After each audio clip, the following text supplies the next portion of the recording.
नमस्कार, मैं हूं सिद्धांत और स्वागत है आपका टॉप 10 खबरों में। 5वीं और 8वीं में फेल होने वाले बच्चे प्रमोट नहीं होंगे। 2 महीने में दोबारा एग्जाम होगा। फिर फेल हुए तो स्कूल से नहीं निकाला जाएगा।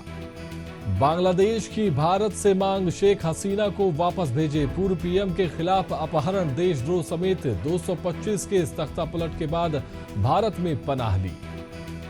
मणिशंकर अय्यर बोले, इंडिया की अगुवाई का न सोचे कांग्रेस, ये क्षमता ममता बनर्जी में, गठबंधन को जो भी लीड करना चाहे उससे करने दे। पूर्व आईएएस पूजा खेड़कर की अग्रिम जमानत याचिका खारिज। यूपीएससी एग्जाम में धोखाधड़ी का आरोप, फर्जी दस्तावेज लगाए थे। पुष्पा 2 भगदड़ केस, विक्टिम के पति बोले, अल्लू अर्जुन पर इल्जाम न लगाए, पत्नी की मौत हमारा बैड लक। फिल्म के मेकर्स ने पीड़ित परिवार को 50 लाख दिए। बैडमिंटन प्लेयर सिंधु ने बिजनेसमैन वेंकट दत्ता से की शादी।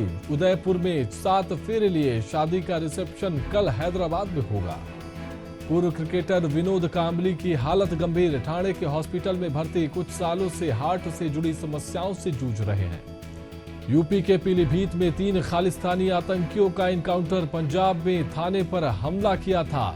2 AK-47 और कारतूस बरामद। 2 सिपाही जख्मी।